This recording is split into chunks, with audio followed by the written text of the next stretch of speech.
got loyalty, got royalty inside my DNA. Cocaine quarter piece, got war and peace inside my DNA. I got power, poison, pain, Welcome and joy inside to my the second Q&A I've ever done, and I am blown away. I've got over 60 questions. I'm not really sure how to handle it. Some of these questions I'm gonna blast through because they're pretty simple. Some of them are not so simple, so I'll take some time, but I'm gonna answer all of them because that's just what I'm going to do.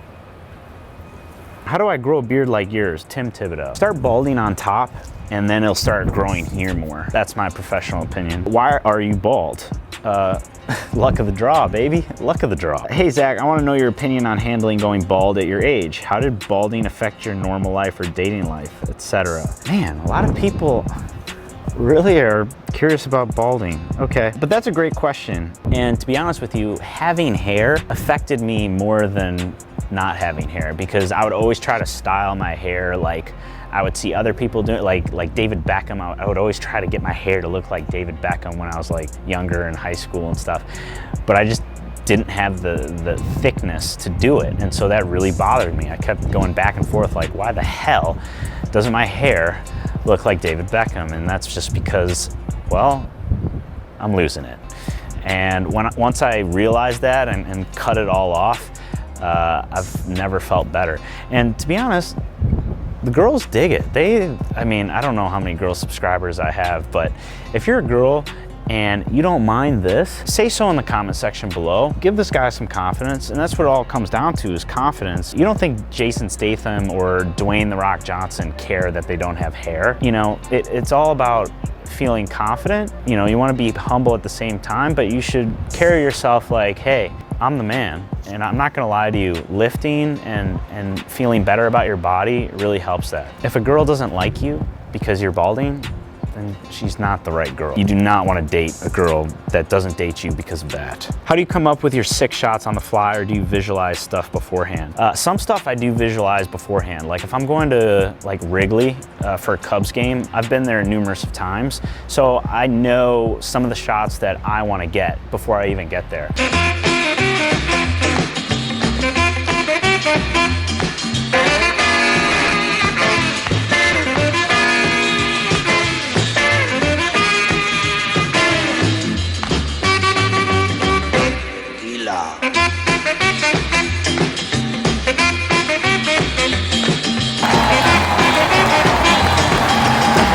But most of the shots I do, they're all on the fly, and a lot of it comes down to creating a composition using grids.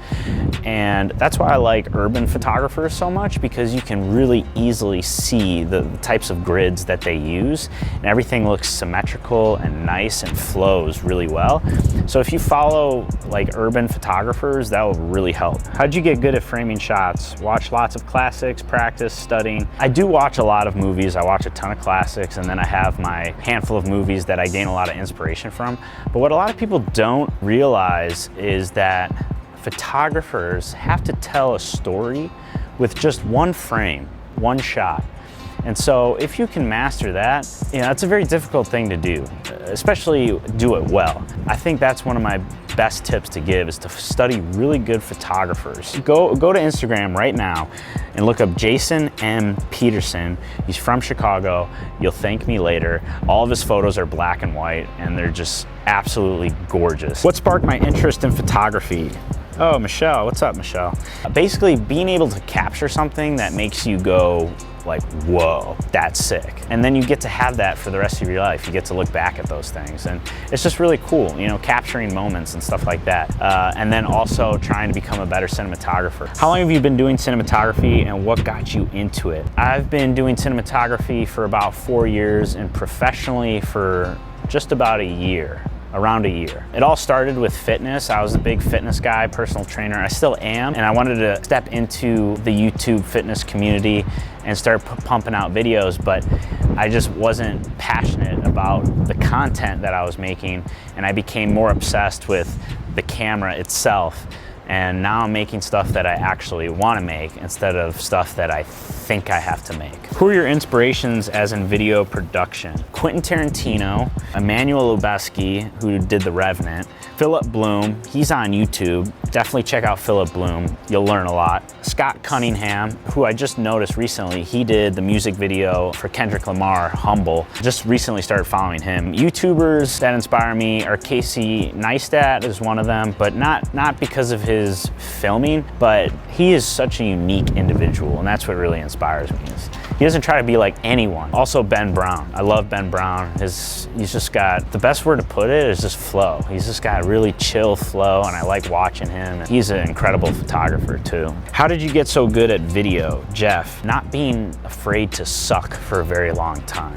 Studying and research for countless of hours. I mean, when I was in college, instead of doing homework, I was studying how to use a camera, which probably wasn't such a good thing at the time, but now that I look back at it, it all makes sense now. Being a tough critic on yourself too, but remembering how far you've come is very important, because then you'll never be happy. If you're too tough of a critic and you just keep bashing yourself,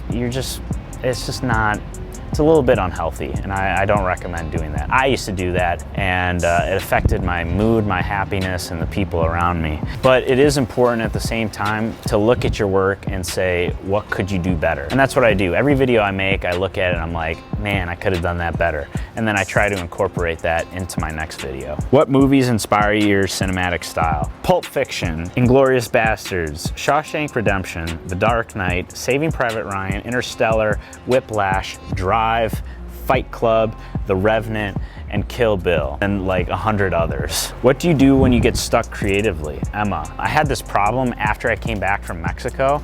I had all that editing to do for the Rambling Road episodes, and then I wasn't doing any filming. I was just editing. Once I finished and it was time to start filming again, I was just like stuck. I was like in limbo. And the best advice I can give is to not think about it. Just stop. Stop trying to be creative. Just start living your life and just think in the present moment, whatever you're doing at that moment, and that's gonna leave room in your brain to just start popping ideas. After I came back from Mexico, I got in that little bit of a rut. I just kind of stopped thinking. Ideas started flowing like as I was taking a shower, and I wasn't even thinking about it. So that's my best advice. Obviously you can watch stuff, but don't think about being creative as you're watching it. Just watch it and enjoy it, and then something will pop in your head. I hope. I'm kidding. What are some tips and tricks you can give for filming oneself without someone else to do camera movement / different angles, etc.? Obviously, you can't do camera movement when you're completely by yourself. You can do camera movement in post-production. In my opinion, it doesn't look natural, and you can kind of tell. I think there are ways to get around it and make it look pretty good. I haven't really messed with that too much, so I can't give you an exact answer on that. But what will really take your videos to the next level is B-roll. And think about some of the shots that I do that I layer over me speaking. Layering different shots as you're narrating or talking is so big and so simple too, but it just adds that extra flair. It'll make your audience want to watch instead of like me just talking right now. Like, that's boring. No one wants to hear me talk forever. But if I lay different kinds of shots in, that really helps. We have short attention spans, and if it's just me talking, no one wants to watch that. I don't want to watch that. Any tips for cinematographers that are just starting out, non-camera related? Learn how to tell a story. That is so big. That is more important than anything tech related. You could know the ins and outs of the camera.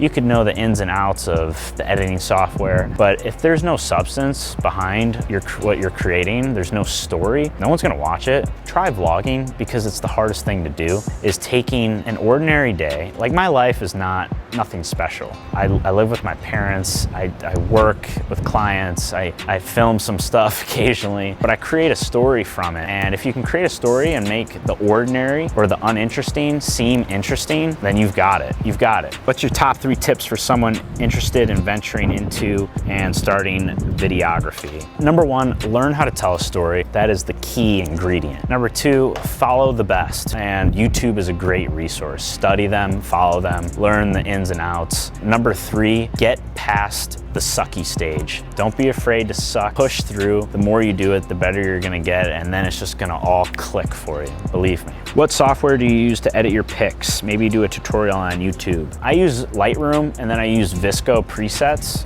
Most people do that. I'm not a very good photographer. I'm trying to get a lot better. So I don't know if I should be doing a tutorial on editing pictures, but as I get better, maybe I will. One person you can collab with, who would it be? Nico. If it's a YouTuber, I'm probably gonna have to say Ben Brown. I love his style, and he's just such a chill dude. He's also more than a filmmaker. He's an incredible photographer, and you probably know him. That's something that I wanna really get better at is taking photos, and I would just wanna learn everything. He's been around for a long time, and I would just want to pick at his brain all the time. And I would love to collaborate and create a short film with him. That would be epic. If it's not a YouTuber, it would obviously be Quentin Tarantino. He's my favorite director. Everything Quentin Tarantino does is over the top, and I love that. If you were to have D-Rock's job, what would you want to be paid? You have the best quality videos I've seen by far.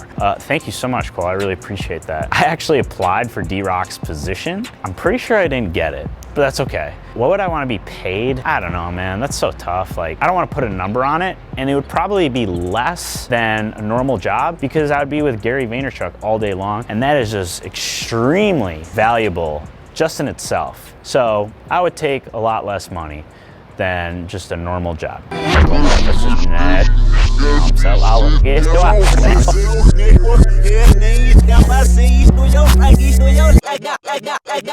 So I was taking a walk the other day.